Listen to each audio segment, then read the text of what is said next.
कई बार हमने कहा आपको प्राणायाम से प्राणों का संयमन करने की जरूरत नहीं, नाम में ध्यान दीजिए। देखो जब तक हमारे प्राण स्थूल होते तो नाम में मन नहीं लगता। तीनों का एक योग है, प्राण, मन और वीर्य, तीनों का एक योग है। आपका वीर्य ठीक नहीं तो मन चंचल रहेगा, प्राण स्थूल रहेंगे। आपका मन ठीक नहीं तो आपका वीर्य स्खलित होता रहेगा, प्राण स्थूल रहेंगे। आपके प्राण स्थूल रहेंगे तो आपका वीर्य स्खलित होगा, मन चंचल रहेगा। तीनों का एक है।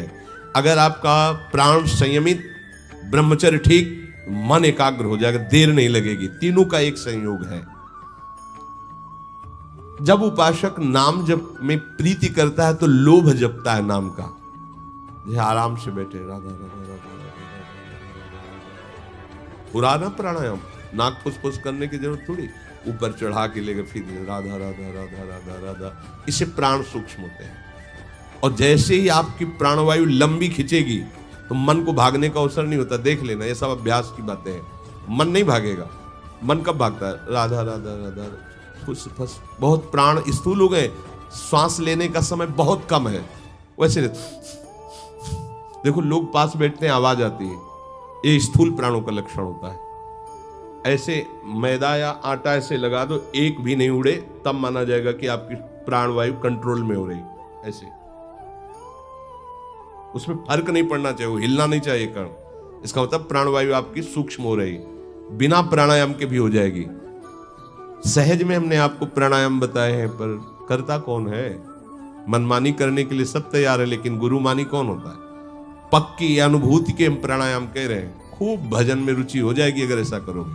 देखो राधा राधा राधा राधा राधा राधा कहते हुए अंदर राधा राधा जब अपने श्वास ले रहे, कुछ नहीं पकड़ना, जितना भर पाए रोक लो एकदम। अब अंदर जपो राधा राधा राधा राधा राधा जितनी देर। अब प्राण व्याकुल हुए, छोड़ दो राधा राधा राधा राधा। इसे आंतरिक कुंभक कहते हैं। बहुत भजन में सहायक है ये, बिल्कुल साइड इफेक्ट नहीं, कोई आपको इसमें प्रतिकूलता नहीं पड़ेगी। जैसे प्राणायाम में साइड इफेक्ट भी, यदि आप सही गुरु के पास नहीं हो तो वो कहीं ना कहीं आप में रोग पैदा कर, इसमें कोई साइड इफेक्ट नहीं। ये अनुभव की बात, बड़े बड़े संतों की बात है।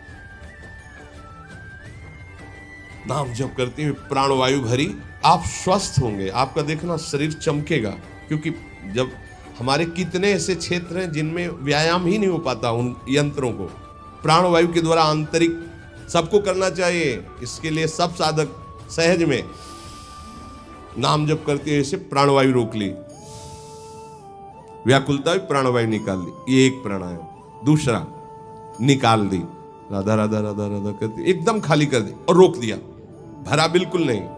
अब नाम जप करो, थोड़ी देर में एकदम प्राण व्याकुल हो, फिर नाम जप करते हुए लिया, फिर छोड़ दिया, फिर रोक दिया। इसे बाह्य कुंभक कहते हैं। ये दो प्रकार का कुंभक है, एक आंतरिक कुंभक, एक बाह्य कुंभक। और फिर शुरू करो, लंबी वायु श्वास वायु घसीटना, बिना रोके उसको छोड़ देना, फिर घसीटना। ये तीन ही आपको बहुत लाभदायक करेंगे, बहुत लाभ प्रदान करेंगे। यदि आपको कब्ज होती है तो ये अनुभव की हुई, प्रयोग की हुई दवा और कोई साइड इफेक्ट नहीं।